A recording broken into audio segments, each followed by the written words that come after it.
invited Floyd to come up here to speak. I've never heard us talk, but probably about 30 or 40 people approached me about his lead, and said that he would be a wonderful speaker for the conference, and so we made arrangements, and we met at. I met him one other time up at another meeting, and just his body language and his personality just confirmed the fact that he was a good speaker for up here. And then we met him at Cracker Barrel for breakfast, and we had a real nice breakfast, and I'm really want to hear his story, so I'm going to give you Floyd from Pittsburgh. Floyd.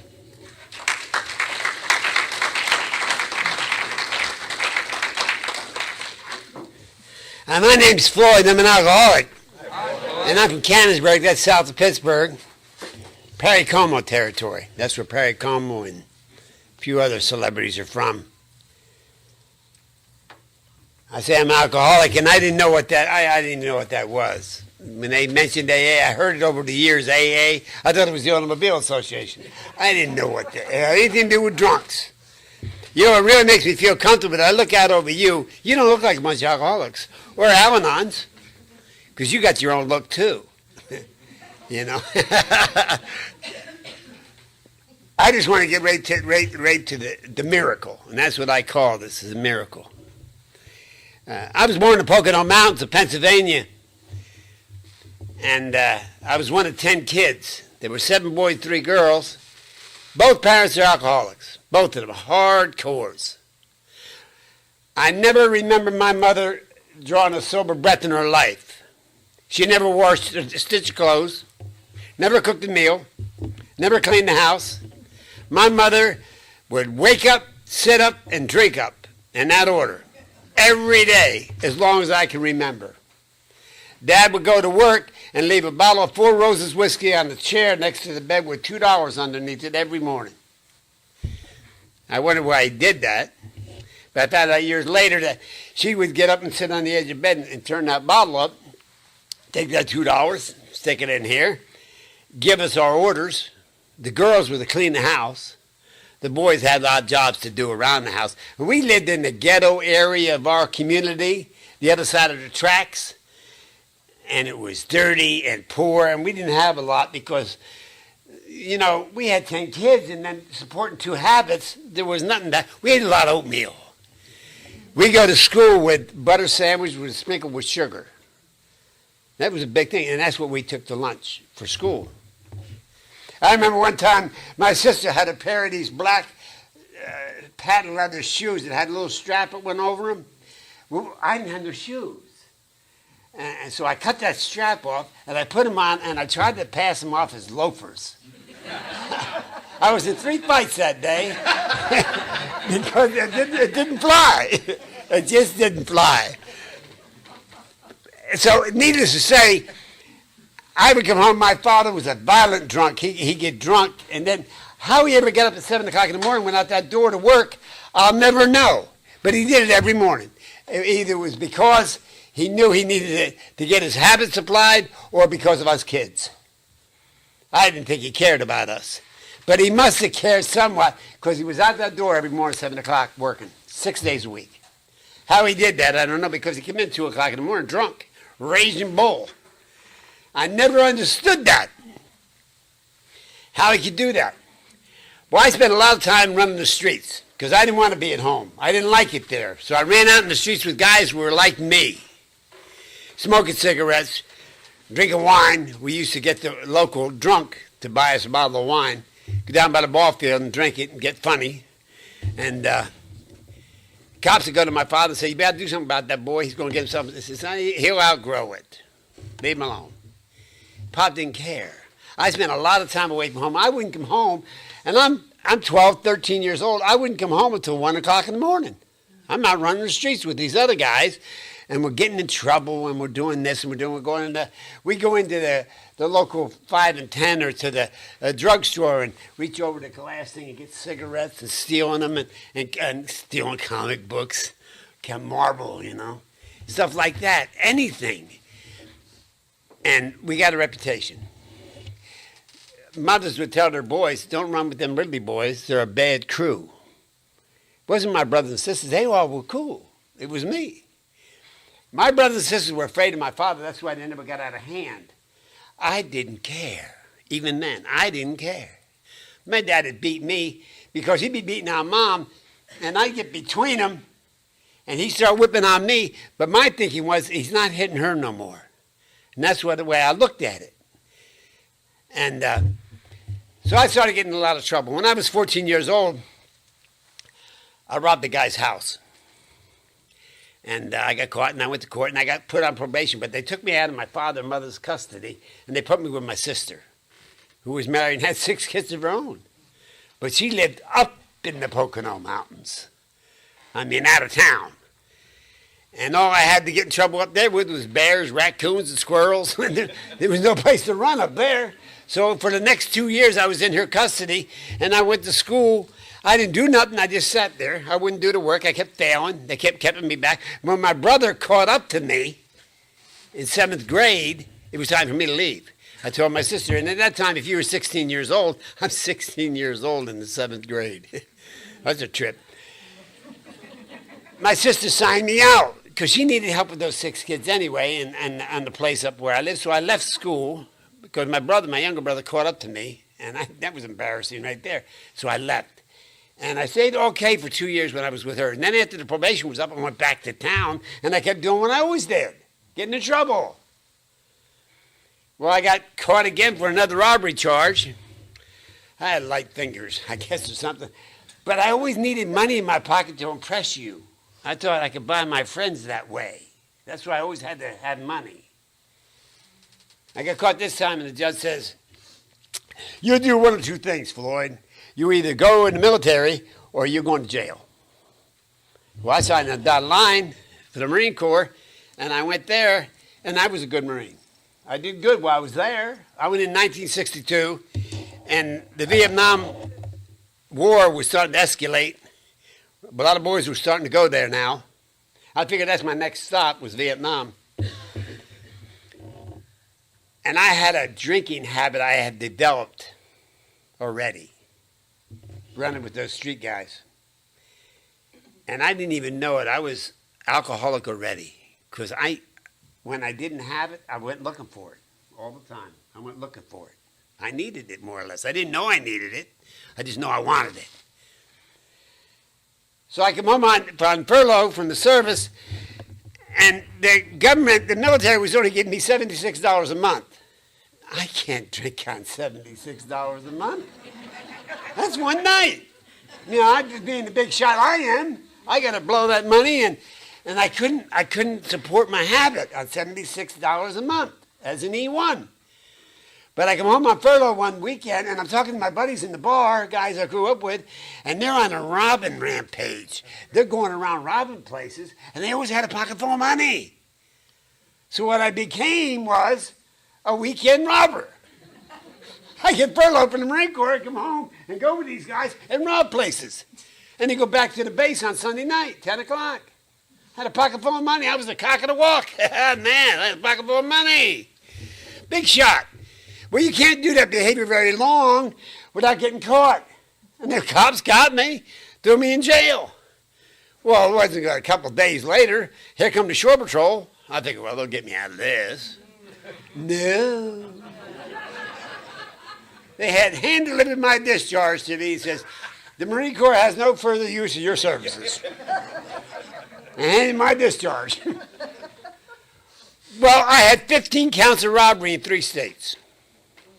I lived on the border of New York and Pennsylvania. You went 6 miles north, you were in New York State. You went a mile east, you was in Jersey. The Delaware River snaked through there, and that's what separated the 3 states. Well, I was robbing the states I didn't even know I was in.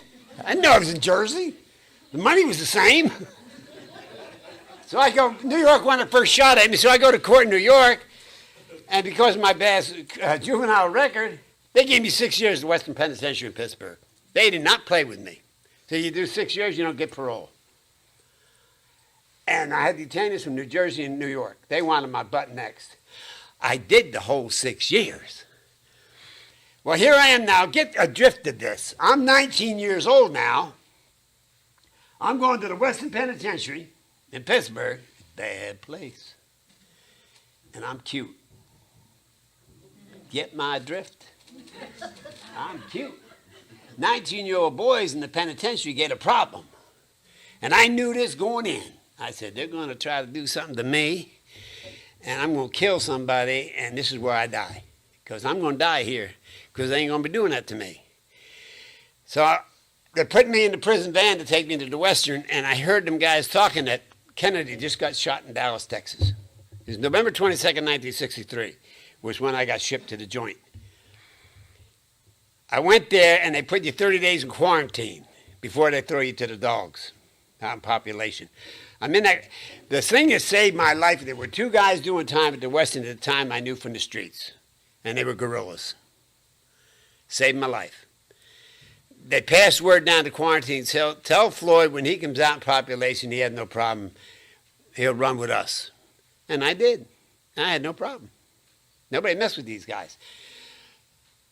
What I learned to do was I learned to make Raisin Jack, and I was taking the roll-on deodorant. We'd squeeze that out, and it was alcohol, and we were sniffing thinner through a rag, paint thinner, get you high, anything to get loaded, because I didn't like where I was.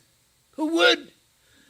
And I didn't like what I had became, and I didn't like what I saw when I looked in the mirror.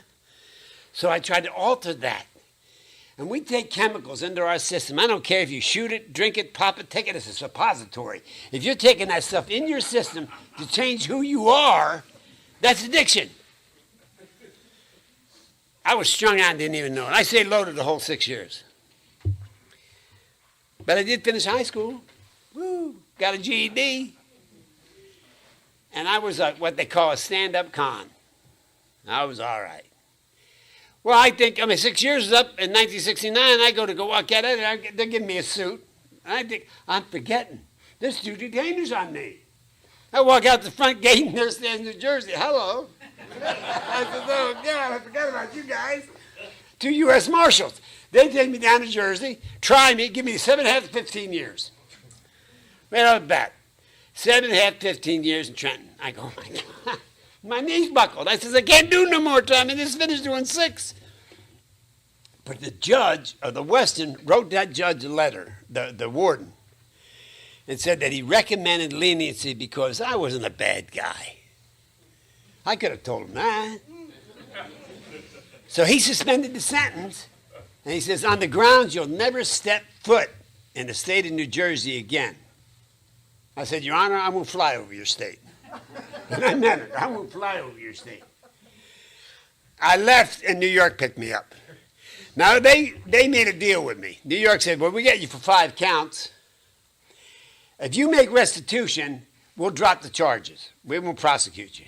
Well, I had all this money that I had robbed. I had stashed it in the Chase Manhattan Bank in New York City. I had that money sitting there. It was a lot of money. I said, you mean if I give you the money back, I don't have to do no more time? He said, that's it. I gave him the key. He said, there's the key to the safe spot. And I never did no more time. Now, here I am, had 15 counts, 3 states, and I did 6 years. I'm a pretty lucky man. I should still be in there. But God in his mercy even then had mercy on this drunk. Here I am, 26 years old, and I got a suit that the joint gave me and $40 in my pocket. And I don't know nothing. And so what am I going to do? My older brother went to the Naval Academy, graduated, was a naval pilot for a while. His eyes went bad. They grounded him. He got out. He went to law school. All my other brothers and sisters turned out well. All the girls married professional men. I got 2 brothers became top chefs. The other one's a hospital administrator. And then there was Floyd, this wild renegade, this crazy man. You know, it just went, something happened there. That night my dad and mom made love or something. Something happened. You know, something went way haywire. Must have been Halloween night or something. I don't know. But I know I was a basket case, and I didn't know it. But I knew my brother, Art, he liked me. You know, I was in lockup. He'd write me a letter now and then. Tell me I was doing, what I was doing. Send me a few bucks for cigarettes. So I go back home. And home's the last place I should be because they remember me. They don't want no parts of this guy. And my brother knew this. Now, he's starting a law firm in this town. I go there. And I says, Artie, I need to get a break in. I need to start. I don't know what to do. He said, I'll tell you what I'll do. I'll help you get started. He gave me $1,000 and told me to find a life, but not here. Go someplace else. You know, we didn't want you here. So I left, and I'm only 86 miles from New York City, so I go into New York City thinking, well, I'll make my fortune here. Here I am, 26 years old. I got one suit, and I got $1,000 and 40. $1,040, the 40 bucks I got. And I went to New York because I'm going to make a killing now. I'm going to be a wheeler and dealer. I go there, and in a couple of months, that 1,000 was gone, and I'm laying homeless on the streets of New York, and I don't know which way to go, and I found the Bowery, Skid Row. I stood in the corner of Bowery and Houston Street, and I looked down both sides of the street, and I saw the derelicts laying in the gutter, dying. Women, too. And I said, this is where I belong. My self-worth was underneath a rock somewhere. I fell in with these brothers and sisters, and I thought, I need somebody to teach me. So I got a mentor, a teacher, Panhandle Pete. 40 years he's been on the road, and he became my mentor, my guru. And I sat under his teaching for the next 2 years laying on Skid Row in New York City. He taught me every conceivable way there was to survive in that lifestyle, and I learned it well. And people were dying around me every day, and the meat wagon come through and throw the bodies in the trucks, and they take them to the morgue, and when they get 6 bodies, they put them in a cardboard coffin, and they take 6 of them at a time out to Long Island, and they put one on top of the other, and they bury them. It was called Potter's Field, and they buried them. No marker, no nothing, and that was the end of that, because they didn't have nobody. Now I'm thinking, I'm sitting down there drinking my La Bohemia white port. It was chemical. It wasn't even fruit of the vine. It was chemical. You shake that in the sunlight, man, you see the little things floating in there. But I'm drinking this stuff, and it's doing for me what all the IC in the world can't. It makes me think I'm okay. And I'm thinking, I don't want to go to Potter's Field. I got to get out of here. So I go to my mentor, and he says, you're ready to go forth, Floyd. So he gave me my diploma. I graduated with honors. And I took off. For the next 35 years, I became, a hobo. I rode the rails. I learned how to do that. And I traveled coast to coast, down into Mexico, up through Canada. The only thing I knew how to do was how to ride a freight train, how to start a hobo camp, and how to live by my wits. And I did that for 35 years. I didn't care about nothing about where I was going to get my next drink and a cigarette. And I got famous in the hobo circle because I had good camps. People would be in Shreveport, Louisiana, and say, I'm going Texas way. What do we got going there? I said, Floyd's got a camp in Amarillo. Okay, good. Because I made good beans. I always had a pot of stew going. And when I stopped at my camp, a tramp knew he could get a cigarette, a drink, and a bowl of beans. He knew that. And I started a lot of camps across the nation, all over this country.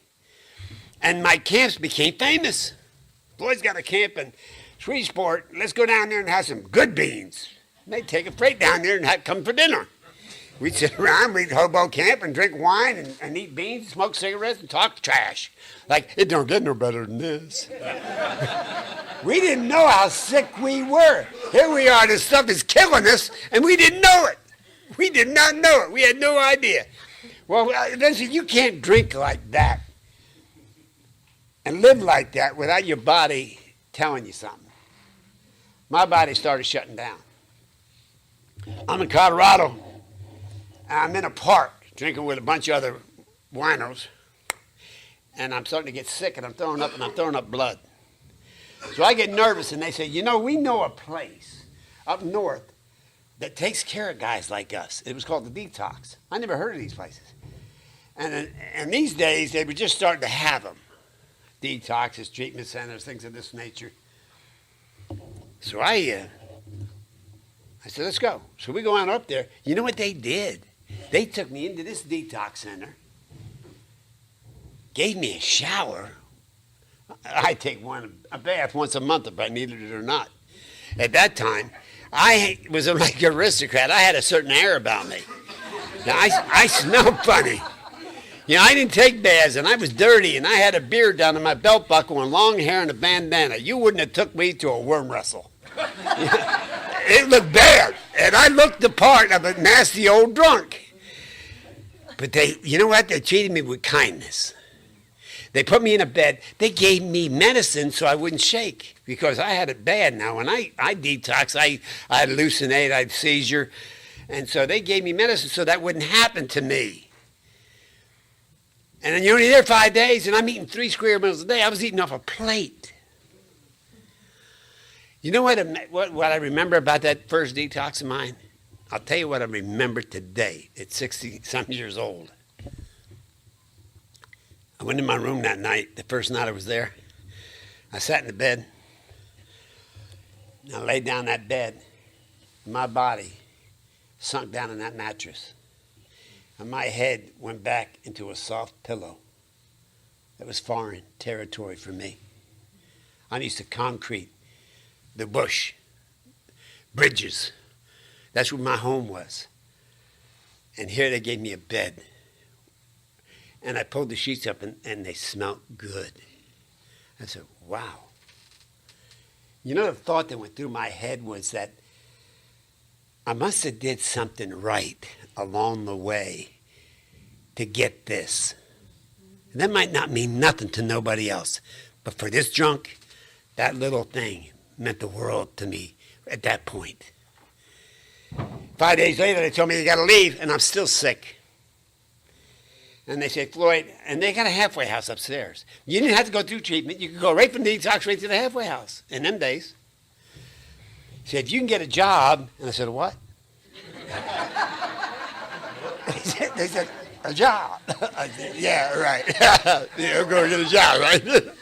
You're going to hire me. Anyway, I don't know how to work. The only thing I did was I'd unload a truck once in a while and get a few dollars for a bottle. You get a job, you can stay up in the halfway house. Well, I needed some more healing time because my body was ripped. So I went in and got a job washing dishes at a Greasy Spoon. I think I made $1.25 an hour. But it was enough so I could stay upstairs. I stayed upstairs. Now, there was a girl that worked there at night. She checked in all the new people coming in detox, Kathy. Well, see, what happened was when I sobered up, my body woke up. And I looked and I went, wow. See, that part of my life was dead for years. But I woke up and I sobered up and I went, whoa, she's cutie. You know, long hair, pretty. And I started putting my intellectual moves on her. You know. I'm going to tell you how sick this girl was. This girl was working in a recovery setting. This is how sick she was. In 3 months, she married me. I was there for 3 months. Working at night, washing in dishes, and I conned her and I sweet-talked her, and 3 months later, she was going to save Floyd. She was going to take me away from all this. She took me and married me. And took me into her home with a car, and her dad was a Shriner, and he thought she was stark raving mad. He said, you lost your mind. But she didn't know that once I got out of that halfway house and went home with her, I started drinking again. I got a couch to sit on, a coffee table to put my wine on. You know, I'm a big shot now. Well, she put up that for a year because she thought she was really going to save me. She realized a year later that it wasn't going to happen. I was getting worse and worse and worse. And she was pregnant. She said, Floyd, if you don't do something, I'm gone. And I didn't believe her, so I kept drinking, and she was gone. Well, when she was gone, I did what I always did. I packed a ditty bag and jumped a freight train. I'm back to the life I knew. I didn't need this anyway. They don't know who I am. I'm the Ripper, King of the Road. Boom, there I go. 3 years more. I'm out there on the road, running around the country like crazy, man. And I'm in San Bernardino, laying on Skid Row like I always did. And there's a guy in AA coming down there every day in that alleyway with a pack of cigarettes and a thing of coffee. Try to talk to me about, do you want to get sober? I said, what are you, crazy? Get away from me. Then I started being nice to him because he brought me that pack of cigarettes. I need them cigarettes. So I get a noble thought one day. I'm going to call my wife, my ex-wife, and find out what we had, a boy or a girl, because she was pregnant when I left. This is 3 years later. I call her, collect, of course, and said we had a son. Would you like to see him? And I said, yeah, you can see him. You can come up to Denver. I'll meet you at the airport. I'm thinking, she thinks I'm going to fly. I'm jumping on a freight train, man. And you meet me at the yards. I'm thinking this. So she says, you come out up, you can see your son, as long as you're not drinking. I couldn't stop. So the guy from AA sitting there, he gave me the money to make the phone call, his card. He says, Floyd, you need to go there and heal this relationship with your ex-wife and make some kind of amends to her and your baby. 3 years old now.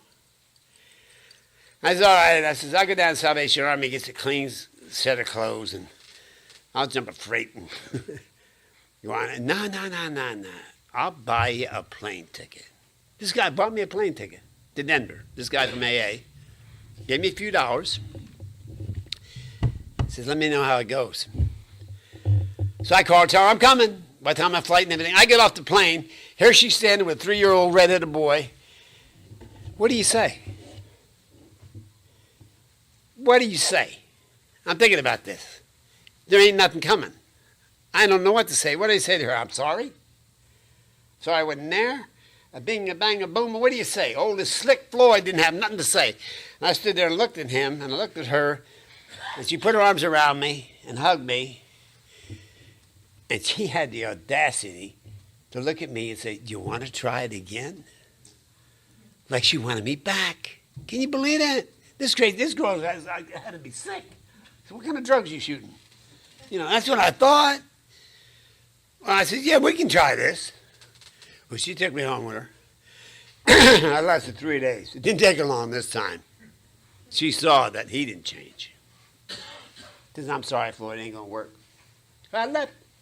Packed 80 bags on freight train, gone. 20 more years I drank up until I got sober. They told me in a hospital out in the Midwest, I was so bad at this time. I weighed 98 pounds. I was dying.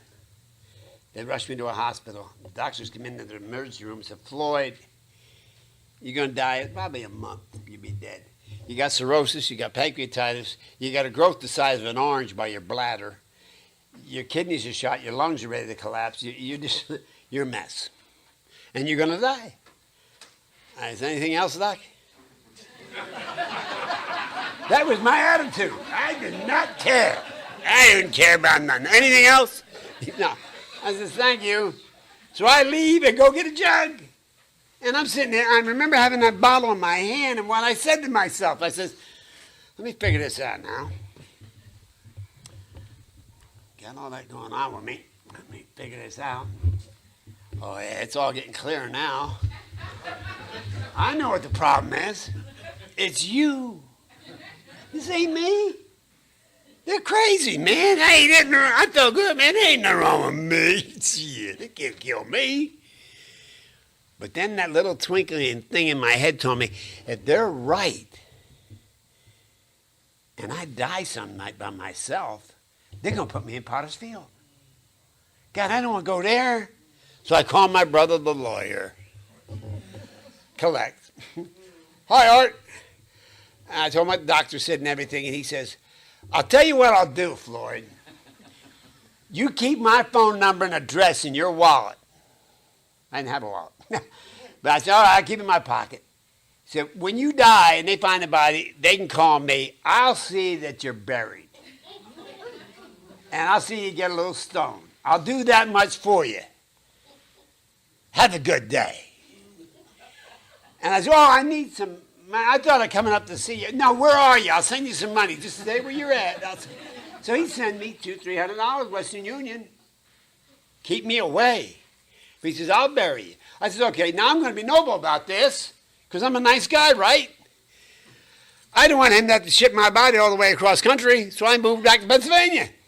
So he don't have to, no problem. From Pittsburgh to the Pocono ain't that far, so it'll make it easy on him to send the body. That's my thinking. I'm actually thinking like this. So I come to Pittsburgh, and I opened up a condo underneath the 10th Street Bridge on the south side. I moved in there, and for the next 3 years, that's where I lived. I lived underneath that bridge, and I would hustle the streets of Carson Street, and I would go down in the morning and help you ladies carry your groceries to your car from Giant Eagle, and they'd give me 50 cents or quarter. By the time the liquor store opened, I had $20. I had it made. I go back with a half gallon of Mad Dog. I get nose bags from the butcher, and they didn't have butchers anymore, so that went out. That was the ends and meats that the butcher used to cut. He put them in a bag and saved. We call it a nose bag because it was the noses of the meat. Go in there and give him 35 cents, he'd give you that bag of ends of the meat. And that's my diet. I take that back to the bridge, have my nose bag, a pack of cigarettes, a half gallon of Mad Dog, and it don't get no better. I thought I was in cat heaven. I actually believed it. That's how sick the alcoholic mind was working. Long as I had that drink, I could be anybody I wanted to be, and I could try to convince you I was okay. I started getting real sick. And I says, well, I don't want to die on this bridge. I'm watching the ice go down the river in the middle of the winter. I'm sitting 3 o'clock in the morning, the cops would come under the bridge to check on me to see if I'm still alive. You all right, Floyd? We can help you. No, I'm all right. I'm all right. They'd leave me alone. I didn't cause no trouble. So I think maybe if I move out of Pittsburgh, I need to get out of the big city. So I went to Washington, PA. And I opened up a camp in the woods next to Coca-Cola. There's a wooded area. I needed running water, so there was a brook there. So I moved to camp there because I needed running water, of course, for my apartment. So I had a lean-to, and I had all what I need, my necessities. And then I went hustling in Main Street in Washington. You don't do that like you do in Pittsburgh.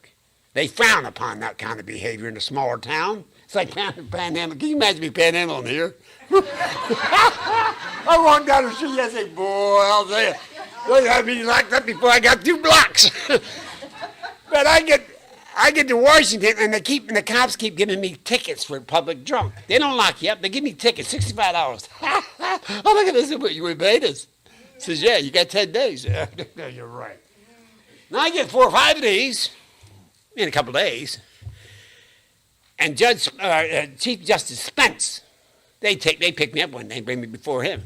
Well, Spence knew me from reputation. He said, well, he lives out over in that wood area, in the woods there, in that lean-to. He says, yeah, that's him. Don't bring him in here. Get him out of here. Don't lock him up. I ain't going to feed him. We ain't going to house this drunk. Get him out of here. Don't pick him up. Don't give him tickets. He ain't going to pay him.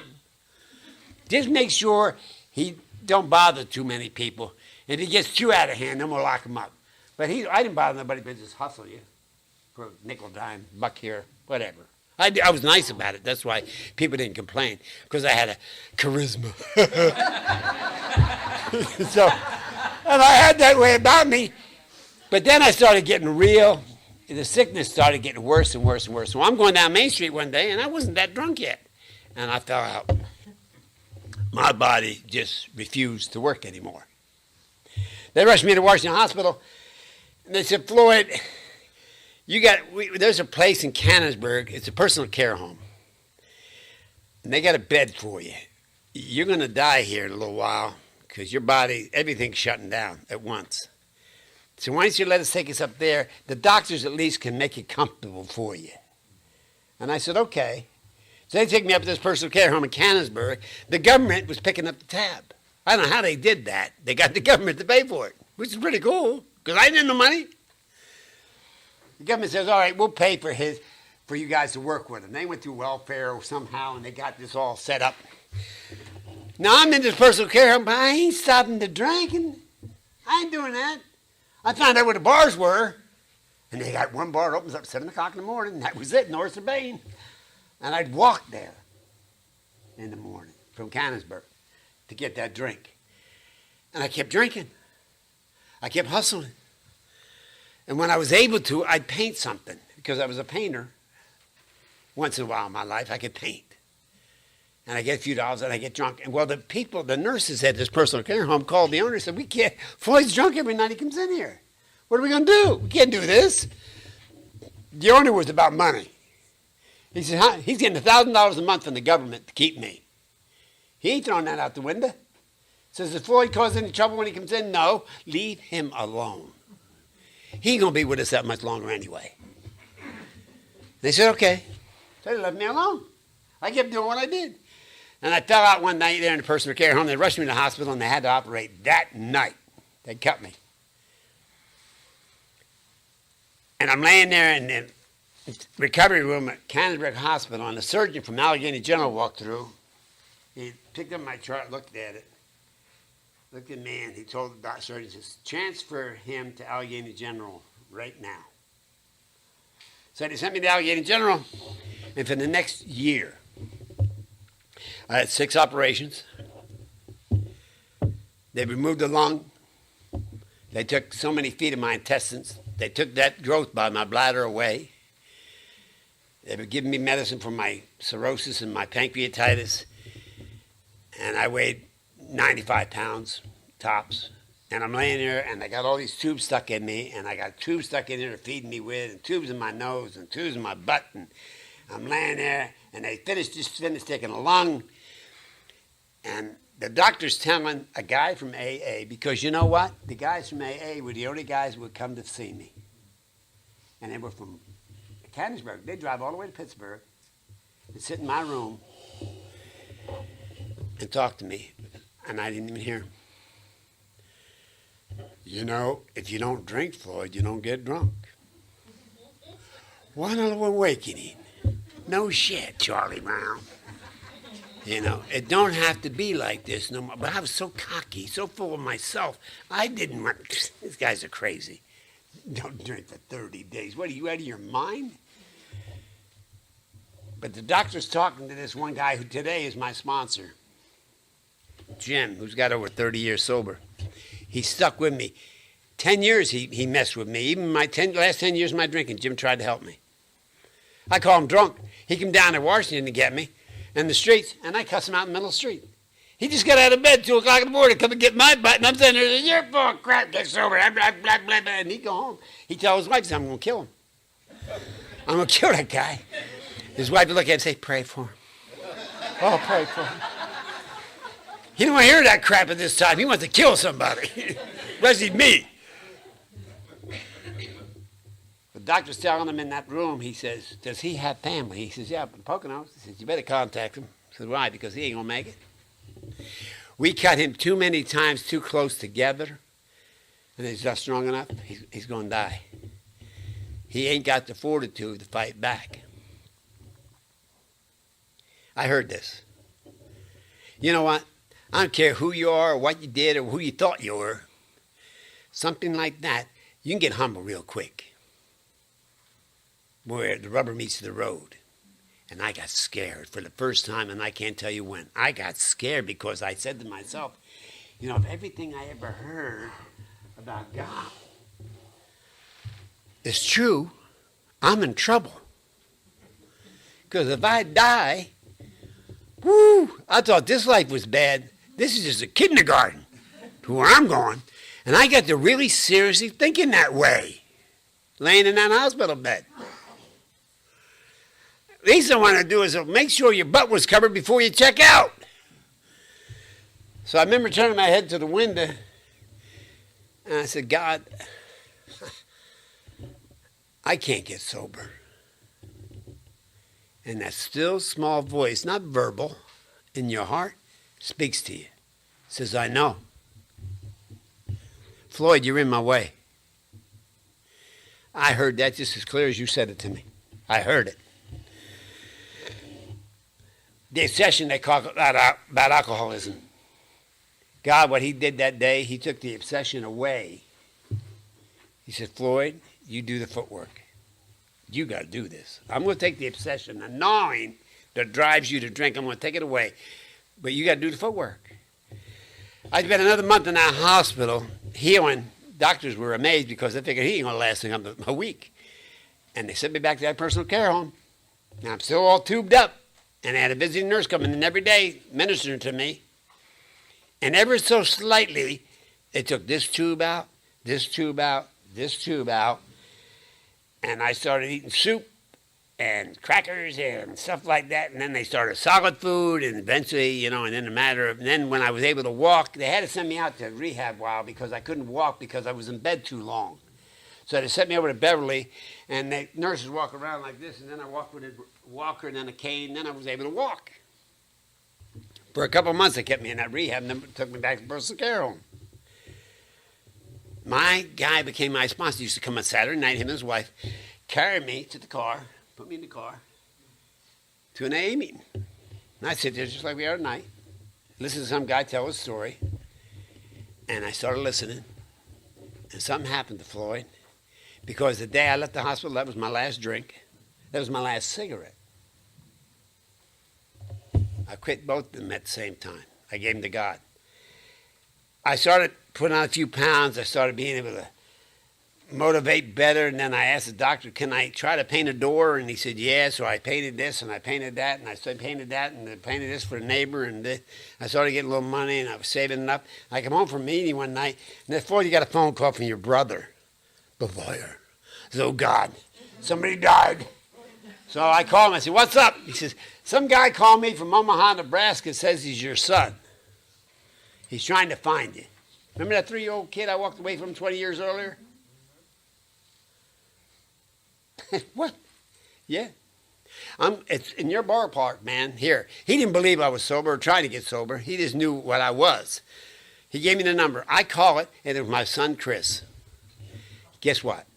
He's in the program 3 years when he called me. 3 years in recovery. He became an alcoholic himself. He wasn't even around me. He says, I talked to my sponsor, Dad, and he told me that I need to get in touch with you. And all I want to have is a relationship with my father. I hold no animosity towards you. I just want to have a relationship with my father. I said, how'd you find me? He said, Mom told me you were probably dead. But you had a brother who was an attorney. So I looked all the attorneys up in Pennsylvania until I found your brother. That's how he found me. So we started talking on the phone, and I started writing him. And then when I had a little money saved up from painting, I went out to Omaha, and he was married, had a grandchild, and I spent 10 days out there with him. You talk about a trip. I'm sober. I'm holding my grandson. I'm with my son. And I'm trying to figure this out. I don't deserve all this. My sponsor told me, he says, God must think you're worth it or he wouldn't have given it to you. So shut up, don't question him. Just accept it as his gift to you. Because you didn't take a drink today, dummy. So I come back here to Canonsburg, and I'm getting well, and I'm going to the surgeon, and every once a month I go down to Pittsburgh, and they want to check me out, and they're standing there like this. I go in the room one day, and there's a bunch of doctors around there, and they're going like this. You ain't supposed to be here. And I said, what do you mean? You're supposed to be dead. I said, oh, sorry to disappoint you. Right? There's nothing wrong with the liver. The liver's fine. The kidneys are fine. Everything's fine. How you breathing? Fine. One lung. You know? They said, get out of here. You make us go back to medical school. And I haven't had a problem physically since. I weigh 190 pounds standing here today. I can afford these now because I paint now, and I make pretty good money in it. I try to give back to what was so freely given me. I get a lot of calls through 2, 3 o'clock in the morning. Some drunk wants to talk to me. I go, oh, God. I know my sponsor went through now. Standing there saying, yeah, boy. Yeah,